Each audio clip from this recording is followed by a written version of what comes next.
22절까지의 말씀입니다. 요한계시록 3장 14절에서 22절까지의 말씀을 교독하도록 하겠습니다. 요한계시록 3장 14절에서 22절입니다. 14절 제가 먼저 읽겠습니다. 라오디게아 교회의 사자에게 편지하라. 아멘이시오 충성되고 참된 증인이시오 하나님의 창조의 근본이시니가 이르시되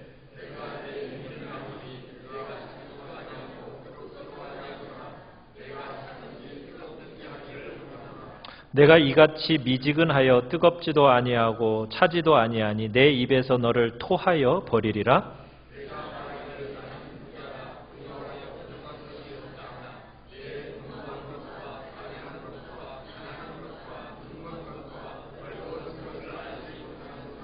내가 너를 권하노니 내게서 불로 연단한 금을 사서 부요하게 하고 흰옷을 사서 입어 벌거벗은 수치를 보이지 않게 하고 안약을 사서 눈에 발라 보게 하라.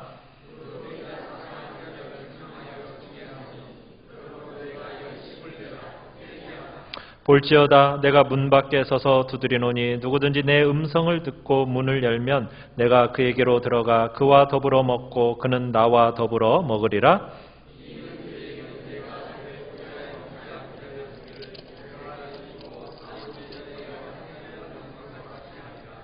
같이 읽습니다. 귀 있는 자는 성령이 교회들에게 하시는 말씀을 들을지어다. 아멘. 우리 말씀의 제목을 따라해 보겠습니다. 열심을 내라. 회개하라. 일곱 교회의 이제 마지막 교회를 우리가 보게 됩니다. 이 마지막 교회의 이름은 뭡니까? 라오디게아 교회입니다. 라오디게아, 이 라오디게아라는 지역은 지난주에 우리가 다루었던 빌라델비아에서 동남쪽으로 약 70km 떨어진 곳에 위치해 있는 도시입니다. 에베소 해안으로부터 이렇게 아시아 내륙으로 이렇게 연결이 되어지는 어떻게 보면 무역과 교통의 요충지가 바로 이 라오디게아라는 지역입니다. 특별히 이곳은 좋은 목초지가 있어서 이곳에서 생산되는 양목, 양털이 굉장히 그 질이 좋았다고 합니다. 그래서 양털로 만들어진 그 옷들로 인해서 이 지역이 굉장히 큰 부를 축적하게 되었어요.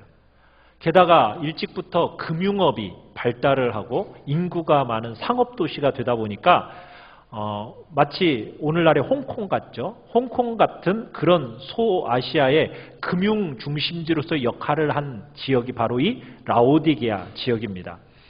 근데 이 지역에도 다른 지역과 마찬가지로 지진이 있었습니다. 60년경에 지진이 일어나서 이 지역의 피해가 굉장히 컸어요. 근데 다른 도시들 같은 경우는 그 지진 피해로 인해서 로마의 도움을 받았지 않습니까? 그런데 이 라오디게아 지역은 로마의 도움을 구하지 않았어요. 그냥 자체적으로 그 도시를 재건했다고 합니다. 그만큼 이 라오디게아는 자존심이 그만큼 센 도시고 경제적으로도 능력이 있는 도시가 바로 이 라오디게아 도시입니다. 이 라오디게아 도시는 또 유명한 의과대학이 있었다고 그래요. 그래서 이곳에서 안약을 제조하는 것으로 유명해서 라오디게아산 안약 하면은 로마 제국 전체에서도 알아줄 정도의 그 정도의 인지도가 높은 그런 의과대학이 있었고 안약 이렇게 안약 제조고 유명했던 도시입니다. 그런데 이 도시가 이렇게 아쉬울 것이 없잖아요. 근데 이곳에도 아쉬움이 있는 한 가지가 있었어요. 유일한 약점이 있었습니다. 그건 뭐냐면 물 부족 국가입니다. 물 부족 도시예요. 생활 용수가 부족했어요. 절대적으로 부족했습니다. 그러다 보니까 이 도시에서 물을 다른 지역에서 끌어다가 쓴 겁니다. 이 북쪽으로는 약 9km 정도 떨어진 지역에 히에라폴리스라는 지역이 있어서 그곳에서부터 물을 끌어왔고 또 동쪽으로 약 16km 떨어진 곳에 골로세라는 지역이 있어서 그곳에서 물을 끌어다가 썼습니다. 근데 이 히에라폴리스라는 곳은 온천 도시예요. 그곳에서 정말 뜨거운 물이 있었고 그 뜨거운 물을 가져다가 썼고요. 골로새에서는 아주 얼음과 같은 차가운 물이 그곳에서는 나왔기 때문에 그 물을 끌어다가 쓴 겁니다. 자, 라오디게아. 보통 우리가 지금까지 왔던 교회들을 보면 이렇게 흐름이 어땠습니까? 보통 뭐부터 하죠? 칭찬부터 해주죠. 그렇게 교회들 칭찬부터 해주잖아요. 그리고 나서 이렇게 혼내더라도 나중에 꾸중하시고 그랬는데, 자, 오늘 라오디게아는 뭐부터 시작하고 있죠? 칭찬입니까? 책망입니까? 책망으로 시작했다가 어디 칭찬하는 데 있어요? 칭찬하는 데 없습니다.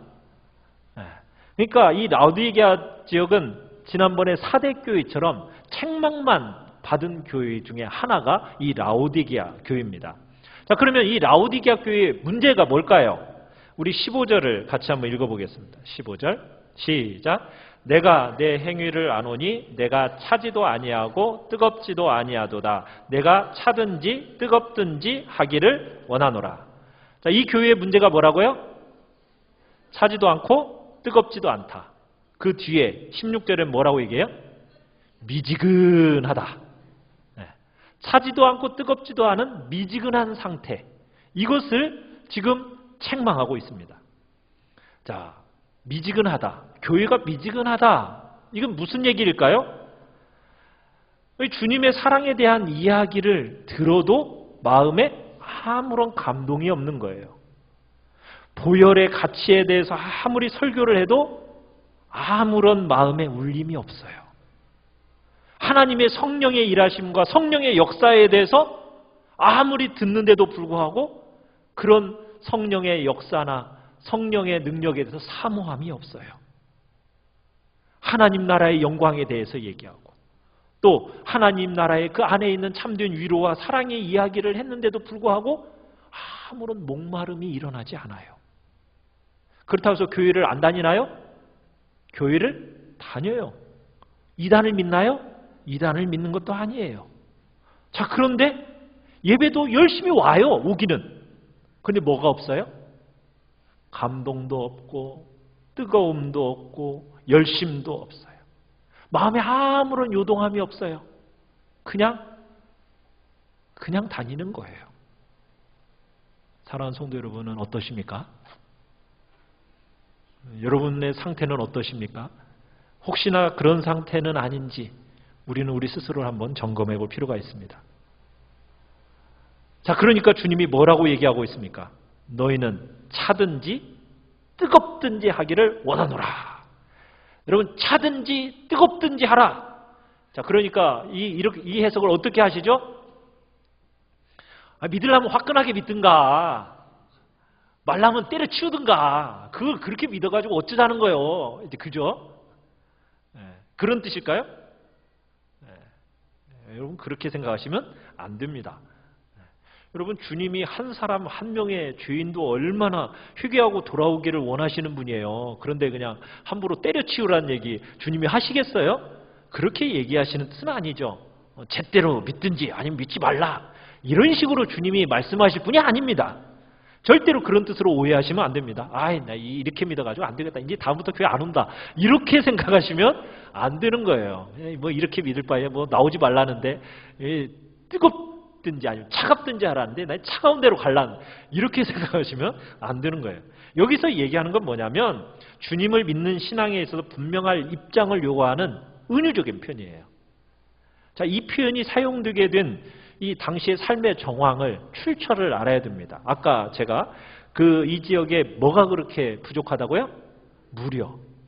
자, 차지도 아니하고 이 얘기는 아까 어디에서부터 물을 끌어오는데 골로새 지역에서부터 물을 끌어오는데 그 골로새 지역에서 나오는 물은 어떤 물이라고요? 그죠? 아주 차갑고 신선하고 정결한 물입니다. 이 물을 배경으로 하고 있어요. 자, 뜨겁든지라고 할 때 이 뜨겁든지라는 것은 히에라폴리스라는 이 지역에서 어떤 물이 나온다고 그랬어요? 그죠? 온천수. 그래가지고 뜨거운 약용으로 쓰여지는 물이 있는 거예요. 그러니까 그 물을 어떻게 하는 거예요? 지금 이 라오디게아 지역은 자체로 물 공급이 안 되니까 그쪽에서 물을 끌어오는 겁니다. 그래서 데니즐이라는 그곳에서 물을 파이프를 이용해가지고 공급해 온 거예요. 자, 그런데 여러분, 9kg, 16kg, 자, 뜨거운 물, 차가운 물, 파이프를 통해서 오다 보면은 그 물이 어떻게 되죠? 그죠? 식어질 수밖에 없잖아요. 그러다 보니까 물이 어떤 물이 돼요? 미지근한 물이 되는 거예요. 이런 정황 속에서 지금 이 15절, 16절의 말씀이 이루어지는 겁니다.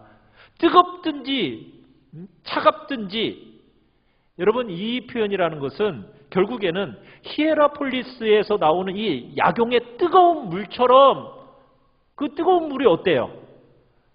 효과가 있잖아요. 또 골로새에서 나오는 차갑고 정결한 그 물, 건강을 촉진시켜 주자는 물이잖아요. 그와 같이 유용한 존재가 돼야지 파이프를 통해서 운반해 오다 보니까 그 물 자체가 미지근하다 보니 미지근한 물 먹기가 어떻습니까? 역겨운 거예요. 역겨울 수밖에 없죠. 그러다 보니까 예수님이 그 과정을, 이 부분을 얘기를 하시면서 지금 라오디게아 성도들에게 이것을 가지고 얘기하시는 거예요. 적어도 토하고 싶은 심정이 없는 그런 미지근한 물, 그거 되지 말고 사람들에게 유익한 차가운 물이 되든지 뜨거운 물이 되든지 해라. 이런 표현인 겁니다. 아셨죠? 괜히 그냥 야, 믿으려면 제대로 믿든가, 그러려면 교회 나오지도 마, 이런 식으로 얘기하시면 안 돼요. 지금 뜨겁든지 차갑든지 이것은 영적인 열정을 가진 사람들의 삶의 모습을 지금 이렇게 표현해 준 겁니다. 지금 이미 예수님은 라오디게아 성도들이 이미 뜨겁지도 않고 차갑지도 아니한 미지근한 상태로 지금 판단을 내리십니다. 주님은 그들을 바라보면서 어떻게 느끼는 거예요? 너무너무 역겨워요. 역겨워. 역겹다는 게 뭔지 아시죠? 여러분 속이 미싱미싱해가지고 막 토하고 싶은 그 경험해 보시지 않나요? 입안에 넣자니 넣을 수도 없고 그냥 입 밖으로 그냥 막 당장에 토해내고 싶은 그런, 여러분 그게 바로 지금 라오디게아의 형편이라는 거예요. 그런데 더 큰 문제가 뭔지 아세요? 이걸 자기들이 알아요, 몰라요? 모른다는데 지금 문제가 있습니다. 스스로는 어떻게 생각을 하고 있죠? 우리 17절을 한번 읽어보겠습니다. 17절 시작. 내가 말하기를 나는 부자라 부요하여 부족한 것이 없다. 예. 자, 뭐라고 지금 자신들을 생각하고 있어요? 나는 부자고 부요해서 부족한 것이 없다. 이게 라오디게아 교회의 가장 큰 어려움이고 오류입니다. 지금 자기들 스스로 평가를 내리는 거예요. 자기 스스로 부요하고 부자라 부족함이 없는, 그러다 보니 주님의 평가에 대해서는 잊어버린 겁니다. 여러분 자기 속으로 그래 나는 이만하면 됐어, 지금 이렇게 생각하는 거예요. 근데 주님이 모실 때 그 모습이 어떤 모습이라고요? 역겹다는 거예요. 역겹다는 거예요. 주님이 그들을 바라보면서 나는 부자라, 나는 부요하여 부족한 것이 없다. 주님이 보실 때 역겹다는 거예요. 여러분 이 라오디게아 지역은 아까도 말씀드렸던 목초지로서 굉장히 풀이 좋았어요. 그러다 보니까 뭐 그곳에서 키우는 양털이 너무 좋은 양털인 거예요. 그러다 보니까 그 양모가 잘 팔렸죠. 그 도시가 굉장히 부유한 도시예요. 돈이 많아요. 좋은 옷 입고 다닙니다. 굉장히 풍성해요. 넉넉한 환경 가운데 사는 거예요. 여러분 부유하고 돈 많으면 그 다음에 또 뭐 주죠? 권세도 줄 거 아니겠어요? 그만큼 권세도 있고 힘도 있는 거예요. 평안한, 굉장히 평안한 삶을 살고 있는 겁니다. 여러분 자신이 원하는 대로, 스스로 원하는 대로 다 하다 보니까 즐겁죠. 재미도 있죠. 여러분 이러다 보면 사람들이 빠지는 오류가 뭔지 아십니까? 그 오류 중에 하나는 내 자신이 영적으로 부요하다라는 착각 속에 산다는 거예요. 아, 내가 이렇게 부자로 부요하게 사는 것은 하나님이 나를 사랑하시니까, 사랑하니까 하나님께서 이 모든 거 선물로 주신 거 아니겠어? 이렇게 믿게 된다는 거예요. 그러다 보니 신앙생활할 때 이게 사람들이 제일 잘 빠지기 쉬운 오류입니다. 여러분 7교회 중에서 가장 칭찬받았던 교회, 두 교회가 어느 교회죠? 서머나 교회하고 빌라델비아 교회입니다. 여러분 서머나 교회, 모든 것이 잘 풀려갔던가요? 아니죠. 그곳은 고난 중에 있는 교회였어요. 빌라델비아 교회는 어땠습니까? 능력이 가장 작다라고 한 교회가 이 빌라델비아 교회예요. 세상적으로 내놓을 것이 별로 없는 교회들이었어요. 그런데 주님은 그런 교회를 칭찬하셨어요.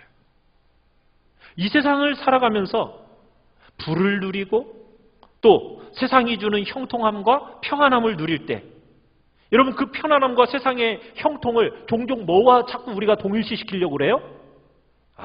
내 영적인 상태하고 계속 동일시시키려는 오류를 우리가 범한다는 거예요. 내가 좀 잘 나가고 형통하면 하나님이 나를 사랑하시고 그리고 하나님 안에서 내가 어떤 존재다.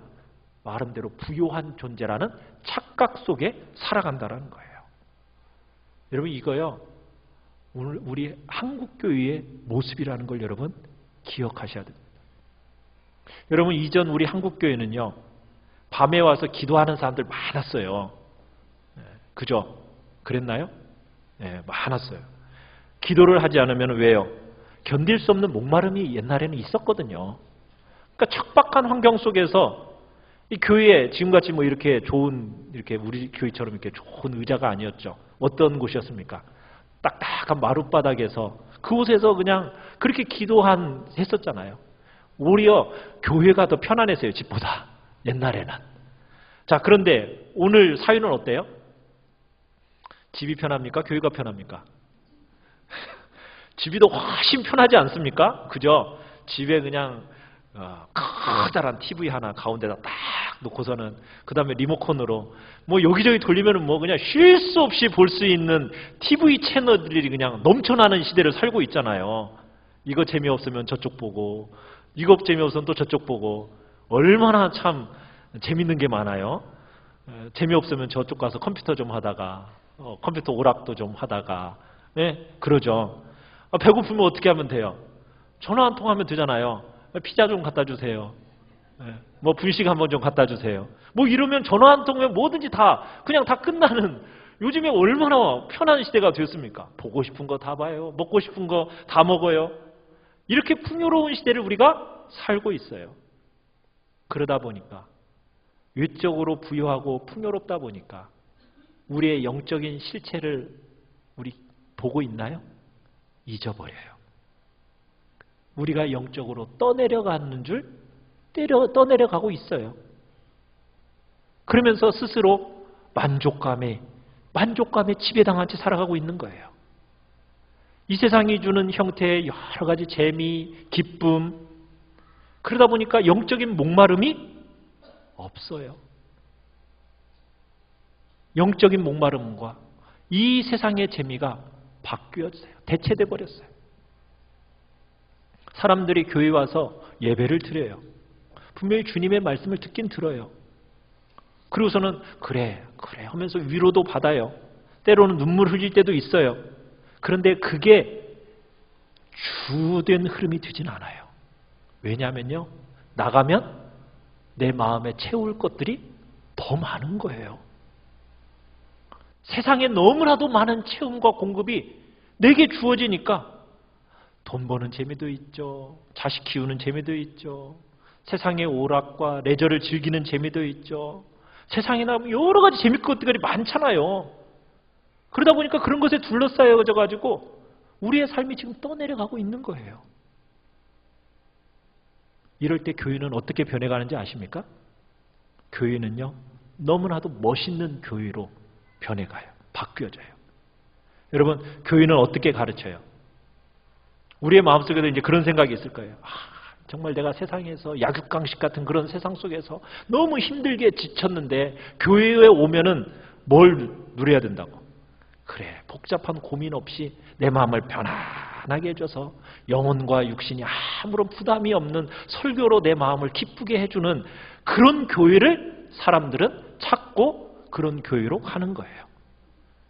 내 가슴에 좀 따뜻한 얘기 좀 목사님이 좀 해줘서 좀 세상에 나가서 좀 편안한 가운데 힘있게 살 수 있도록 좀 설교 좀 해줬으면 좋겠다.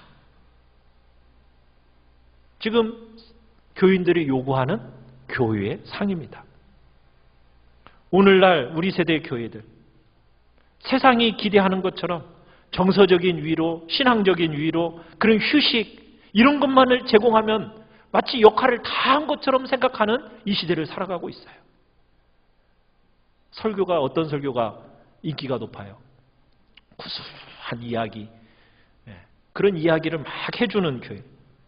너무나도 재미있고 유익한 그런 정보들을 다 채워주는 그런 이야기들이 가득한 설교들을 좋아해요. 가슴 따뜻한 이야기, 감동스러운 이야기, 딱딱한 교리 설교나 하고 딱딱한 어떤 진리들을 쪼개서 막 얘기하면은 막 힘들어해요. 교회들이 그런 거 더 안 가르치려고. 왜요? 성도들이 힘들어 하거든요. 그러니까 그런 진리 안 가르치고 그냥 재미있는 이야기로 때우는 시대가 되어버렸어요. 여러분, 교회가 그렇게 가면 될까요? 여러분, 우리 기억해야 합니다. 우리는요, 의인이 아니에요. 우리는 속부터 뭐예요? 죄인이에요. 태어나는 순간부터 죄인이에요. 여러분, 우리 안에 죄라는 것이 있어요. 이 죄는요, 그냥 신학적이고 종교적인 개념이 아닙니다. 죄라는 것은 정말 실제예요. 실존입니다. 우리 인간은요, 죄로 인해서 왜곡되어져 있고 깨트려져 있는 존재예요. 그러면 이 왜곡된 부분들을 바르게 펴야 되는 겁니다. 깨트려져 있는 부분들을 새로운 생명으로, 온전한 생명으로 채워 넣어야 돼요. 새로워져야 되는 거예요. 그러면 말씀과 진리, 이걸 통해서 그 일들이 일어나야 돼요. 물론 말씀과 진리가 우리에게 감동을 안 준다는 얘기가 아니에요. 분명히 감동을 줍니다. 우리 죄인들에게 정말 따뜻하고 위로가 되는, 힘을 얻는, 격려가 되는 그런 말씀이긴 해요. 그러면 그걸로만 끝내면 안 된다는 거예요. 왜? 우리 안에는 여전히 깨져야 할 뾰족뾰족한 부분들이 있거든요. 너무너무 안 깨지니까 망치로 가서 때려 부셔야 할 그런 뾰족한 부분들이 있다고요. 망치와 정으로 깨야 할 부분들이 있다고요. 예리한 칼로 가져와가지고 쫙 정말 찢어 갈라가지고 피를 뚝뚝 흘려야 하는 부분들이 있단 말이에요. 그 부분들이 변화되고 새로워져야 되고 치료되어져야 하는 죄인이 우리의 모습이란 말입니다. 그런데 그저 위로만 해주고 잘한다 칭찬만 해주면 여러분 새로움이 덧입혀질 수 있습니까? 없는 거예요. 그러면은 내 안에 있는 그 정말 왜곡되고 깨뜨려져야 할 부분들을 어떻게 해야 돼요? 칼로 쫙 그어가지고 그 안에 있는 고통과 그 더러운 것들을 쫙 끄집어내야만 된다고요. 그래야 우리가 그 속에서 뭐가 올라오는 거예요? 새살이 올라오는 거 아닙니까? 누가 만져도 안 아프려면은 그렇게 해야 되죠. 우리의 마음에 죄라는 것이 있어서 그것이 새로운 살로 딱 올라오려면은 쫙 갈라가지고 그 속에 있는 고름 싹 꺼내야, 그래야 눌러도 안 아플 거 아닙니까?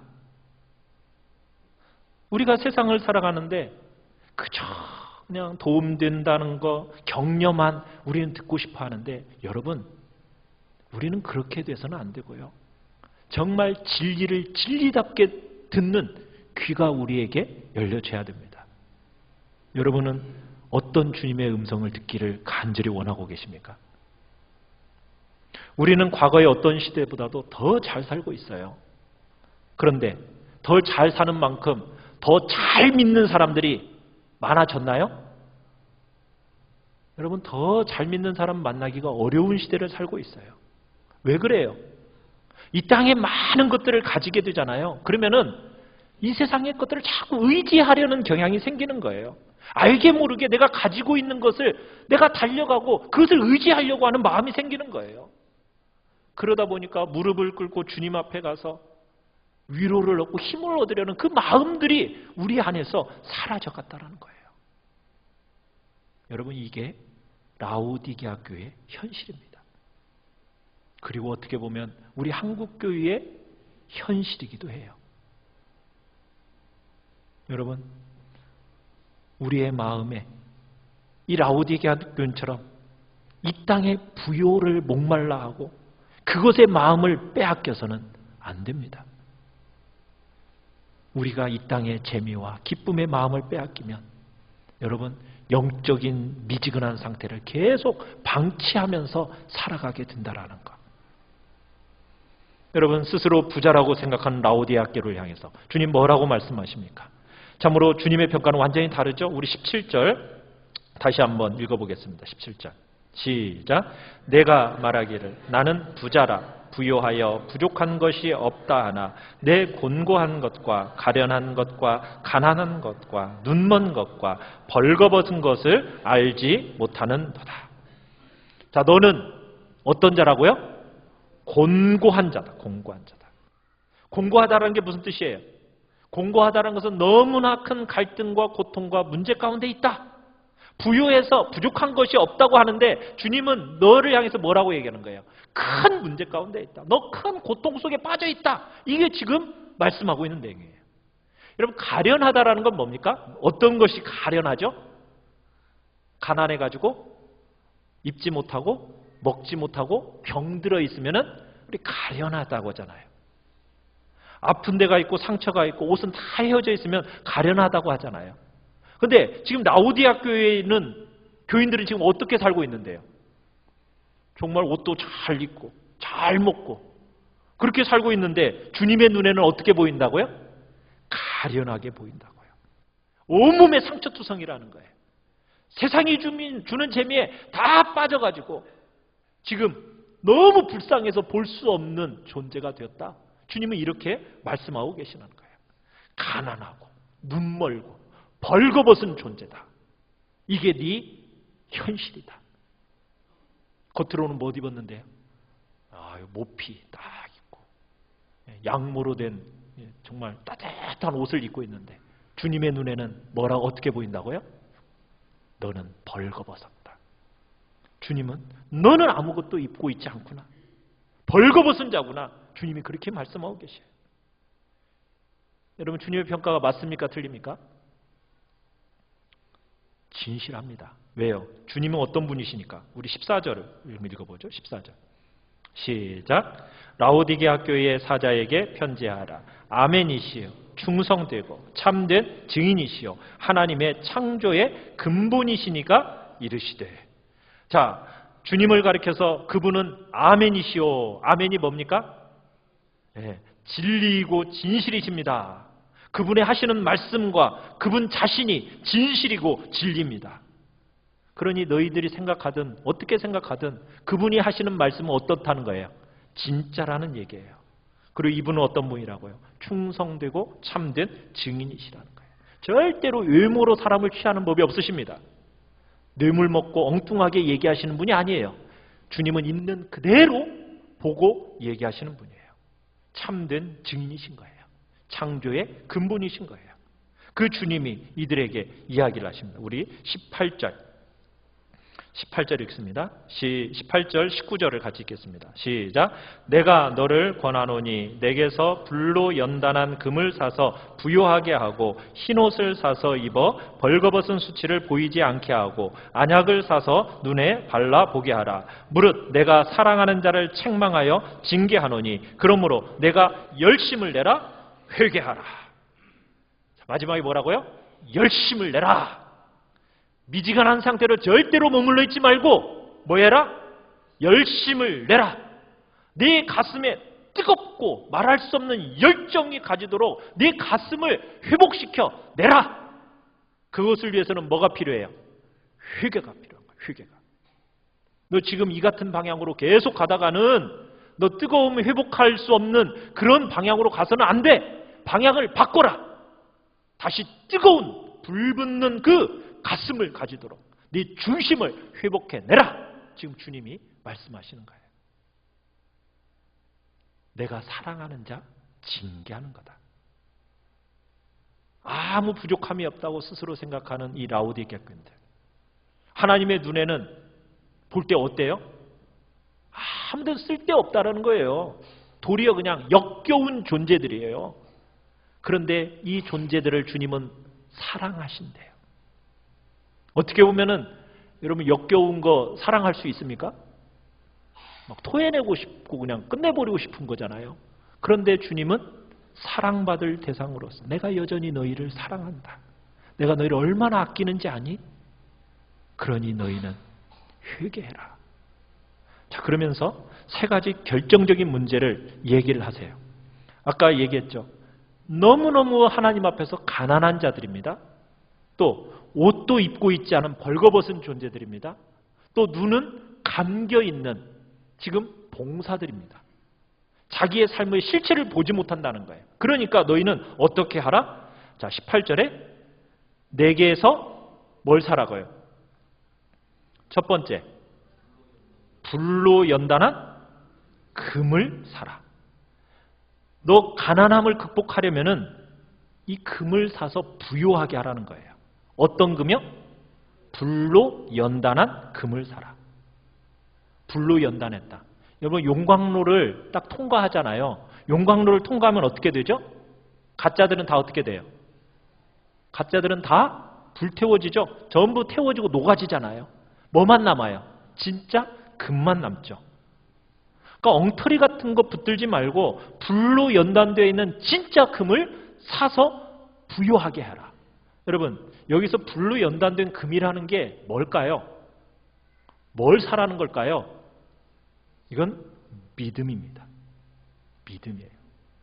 베드로전서 1장 6절로 7절에 보면 이런 말씀이 있어요. 그러므로 너희가 이제 여러 가지 시험으로 말미암아 불로 연단하여도 없어질 금보다 더 귀하여 예수 그리스도께서 나타나실 때 칭찬과 영광과 존귀를 얻게 하라. 이게 무슨 얘기냐면요. 여러 가지 시험으로 말미암아 잠깐 근심하게 되지 않을 수 없었어요. 그런데 너희가 오히려 크게 기뻐한다. 뭐 때문에? 너희의 믿음의 확실함으로 인하여서. 근데 이 믿음의 확실함은 어떤 거냐? 불로 연단하여도 없어질 금보다 더 귀한 거다. 불로 연단하여도 없어질 금보다 더 귀한 게 뭐라고요? 믿음. 믿음의 확실함. 이것이 예수 그리스도께서 나타나실 때 우리로 하여금 뭘 얻게 해준다고요? 칭찬과 영광과 존귀를 얻게 해준다는 거예요. 여러분의 믿음이 있으십니까? 믿음이 있으세요? 믿음? 말로만의 믿음이 아닙니다. 이 믿음이 어디를 통과해야 돼요? 고난을 통과하는 거예요. 고난을 통과하면서도, 시련을 통과하면서도 없어지지 않는 믿음. 그 믿음, 연단되고 검증된 믿음, 이 믿음을 소유해야 된다는 거예요. 여러분, 주님의 눈에 가장 가치 있는 게 뭘까요? 여러분에게 기대하시는 것이 무엇이겠습니까? 주님이 불 가운데를 통과해서 살아남은 믿음입니다. 주님은 이 믿음을 가치 있게 여기시고 그것을 여러분에게서 기대하시는 거예요. 마지막 날 여러분들이 주님께 평가를 받을 건데요. 뭘로 평가받을 것 같습니까? 바로 믿음으로 평가받는 거예요. 불순물이 전혀 없는 순수한 온전하고 성숙해져 있는 제대로 된 믿음. 이 믿음이 주님 앞에 설 때 그대로 남아있는가? 여러분, 우리의 미래의 재산은 돈이 아닙니다. 여러분에게 쌓여있는 재물, 그건 주님 앞에서 평가의 대상이 아닙니다. 주님이 정말 평가하시는 내용은 여러분들의 가지고 있는 믿음이 평가를 받을 겁니다. 여러분들은 불로 연단된 믿음 소유하고 계십니까? 이게 우리의 미래의 재산입니다. 여러분은 진짜 이 믿음을 위해서 여러분 값을 치를 각오가 있으십니까? 고난과 핍박과 가난을 두려워하지 말고 여러분 견뎌낼 여러분 결단이 여러분의 마음에 있으십니까? 이 믿음이 중요합니다. 두 번째는 뭘 사라고 얘기하고 있습니까? 흰옷을 사서 벌거벗은 수치를 가리우라. 흰옷이 뭘까요? 흰옷, 무명옷이요? 흰옷. 모든 죄에서 우리를 깨끗하게 씻은 예수 그리스도의 의의 옷입니다. 자, 그 의의 옷을 입고 나면은 그 의의 옷을 입고 난 다음에 또 우리에게 무엇이 신옷일까요? 그 다음에는 성도들의 정결하고 옳은 행실이 흰옷입니다. 우리가 요한계시록을 계속 읽다 보면 흰옷에 대해서 정의를 또 그렇게 내리고 있어요. 예수 그리스도께서 칭해 주시는 의의 옷, 그러면 그 의의 옷을 입은 자답게 걸맞는 그 삶의 태도와 행실이 바로 흰옷입니다. 여러분들은 예수 그리스도께서 입혀주신 그 의의 옷 입으셨습니까? 자, 그 의의 옷을 입고 세상에 나가서 그에 걸맞는 삶의 태도와 행실 가운데 살아가고 계신가요? 그게 바로 흰옷입니다. 세 번째, 뭘 사서 바르라고요? 안약을 사서 발라 보게 하라. 이 안약이라는 것은 영적인 분별력을 의미합니다. 영적인 분별력을 가지고 세상을 살아가라는 거예요. 뭐가 중요한지 보라는 겁니다. 똑같은 실수를 다시는 자행하지 않도록 영적인 분별력이 생기도록 안약을 발라 보라는 얘기예요. 하나님의 뜻을 분별하고 그 뜻에 순종하는 삶을 거쳐서 체득되어지는 그 분별력이 있어야 된다는 거예요. 그렇지 않으면요, 삶을 바르게 살지 못합니다. 여러분, 분별력이라는 것이 한순간에 확 열릴까요? 아닙니다. 분별력이라는 것은 조금씩 열려갑니다. 어떻게 하면서 조금씩 열려져 갈까요? 말씀을 삶에 적용하면서 살아봐야만이 분별력이 생겨요. 살아봐야만이. 그러면서 내가 말씀에 순종하는 것만큼 분별력이 조금씩 열려져 가는 거예요. 내가 하나님의 말씀에 삶에 적용하고 순종하는 과정 가운데서 진짜 지식이 생기고 그 지식이 내가 이 시대 속에서 뭐가 가짜고 진짜인지 내가 어디를 따라 살아가야 될지에 대한 분별력이 하나님의 말씀에 내가 순종하면서 그 분별력이 하나하나 생겨져 가게 되는 거예요. 라오디게아 교회처럼 여러분 스스로는 바로 서 있다라고 생각을 하면서 여러분 혹시나 주님께서 역겨워서 토해내겠다고 말하는 그런 자리에 서 있지 않아야 됩니다. 그렇게 말씀하시는데도 불구하고 그것도 모르고 떠내려가는 그런 영적 분별력이 상실된 채 살아간다면 얼마나 비참한 거예요. 그래서 18절 안에서 끊임없이 뭐라고 얘기냐면 사서 영거푸 3번 영거푸 사서라는 단어를 이렇게 사용하고 있어요. 연단한 금을 사서, 흰옷도 사서, 안약도 사서. 다 셋 다 영적인 거예요. 그러면은 주님께 와서 돈 주고 사라는 겁니까? 그런 단어는 아니에요. 결단하라는 거예요. 대가를 지불하라는 거예요. 좁은 문으로 들어가라는 거예요. 진주를 발견한 다음에는 정말 자기 소유를 다 팔아 진주를 사는 장사처럼 보배로우신 주님을 따르기 위해서 세상적인 가치관, 자기 유혹 포기하는 그 결단을 보여라. 지금 주님은 말씀하시는 거예요. 사랑하는 성도 여러분, 주님을 따르기 위해서 어떤 대가를 치르기로 여러분 결단하십니까? 결단의 자리에 있기를 바랍니다. 우리 20절을 같이 한번 읽겠습니다. 시작. 볼지어다 내가 문 밖에 서서 두드리노니 누구든지 내 음성을 듣고 문을 열면 내가 그에게로 들어가 그와 더불어 먹고 그는 나와 더불어 먹으리라. 여러분, 주님의 은혜는 멀리 있습니까? 가까이 있습니까? 그죠. 어디에 있대요? 지금 문 밖에 서 계신답니다. 여러분이 어떤 모습으로 살아왔는가 이건 중요한 게 아니에요. 지금 여러분들이 스스로가 나의 궁핍과 나의 결핍을 깨닫고 내 마음의 문만 어떻게 하면 열면은 어떻게 하신대요? 주님이 들어오셔서 여러분과 교제하고 여러분에게 진짜 풍성한 삶을 주시겠대요. 중요한 건 뭐예요? 그래, 나는 가난한 존재구나. 나는 깨트려진 존재구나. 난 아무것도 없는 정말 불쌍한 존재구나.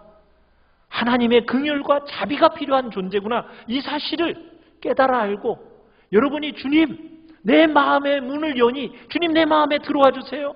나와 교제해 주세요. 나와 함께 먹고 마셔주세요. 주님 내 안에 들어오셔서 내 생에 풍성한 삶으로 인도해 주세요 하고 주님 앞에 내가 내 마음의 문을 활짝 열고 주님을 맞아들이기만 하면 주님이 어떻게 하시겠대요? 들어오셔서 내게 풍성함을 주시겠다고 약속하시는 거예요. 여러분, 이 세상이나 오는 세상에 진실된 풍요 어디에 있습니까? 다른 데 없어요. 주님을 모셔드리고 주님이 우리의 삶 속에 들어오셔서 주님과 살아있는 식탁의 교제가 회복이 될 때, 그때 주님이 주시는 그 풍성함과 풍요가 거기에 있다라는 거 여러분 믿으십니까? 돈이 많아야 풍요한 게 아닙니다. 맞나요? 그래도 돈은 있어야죠. 여러분, 주님과 살아있는 교통이 회복이 되면 풍요한 삶의 지름길입니다. 성경은 지금 분명하게 얘기하고 있는 거예요. 너의 그 미지근한 상태를 바라보고 그걸 깨닫고 주님 앞에 문을 열어서 주님 내 안에 들어오셔서 나를 좀 다스려 주세요. 주님 앞에 초청하는 그 삶 속에 풍요로움을 약속하고 계십니다. 회복을 약속하고 계시는 거예요. 그러면서 이기는 자들에게 우리 21절 같이 읽겠습니다. 시작. 이기는 그에게는 내가 내 보좌에 함께 앉게 하여 주기를 내가 이기고 아버지 보좌에 함께 앉은 것과 같이 하리라. 이기는 자에게 특권이 주어집니다. 어디에 앉는 특권을 주시겠대요? 주님의 보좌에 앉는 특권을 주시겠대요. 주님 가장 가까이 앉아서 그의 영광과 특권을 누리게 하시겠답니다. 어떤 사람에게 그런 특권이 주어질까요? 이 땅을 살면서 이 땅이 주는 편리함, 즐거움, 기쁨, 만족 이런 것들을 기꺼이 포기하고 내 가슴을 열어서 주님을 모셔드리고 주님이 주시는 그 진실된 축복과 위로를 목말라 하는 사람, 배고파하는 사람, 그런 사람에게 주님은 가장 가까운 자리에서 누리는 영화로운 그 참된 영광을 주님께서 허락하시겠다라는 겁니다.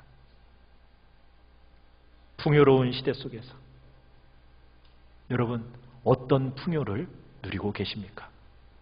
그저 물질적인 풍요, 세상이 주는 즐거움, 만족, 여기에 여러분 그래 하나님이 우리를 사랑하시니까 이렇게 하시는 거야 라고 하면서 스스로 만족하고 자족하면서 그래 나는 됐다라는 여러분 이 신앙에 혹시나 빠져 있는 거 아닙니까? 우리 시간 주님 앞에 회개하여 나가야 됩니다. 우리의 중심을 다시 회복해내겠다고 주님 앞에 문을 열어서 주님이 주시는 진짜 음식 먹으면서 참된 만족과 행복을 누리는 그 복된 자리로 나아가겠다고 은혜를 향한 목마름, 이 목마름을 회복하겠다고 이 땅에 그냥 현실에 안주하는 인생이 아니라 더 큰 은혜를 갈망하는 그 마음의 자리로 내가 나아가겠다고 그저 세상과 교회 적당하게 오가는 그런 믿음이 아니라 이 세상 그 무엇보다도 주님을 사랑하겠다고 여러분 이 마음으로 이 시간 우리 주님 앞에 결단하며 나아갑시다. 주님은 그런 자들에게 풍성한 은혜를 덧입혀 주실 것입니다. 우리 시간 같이 찬양할까요?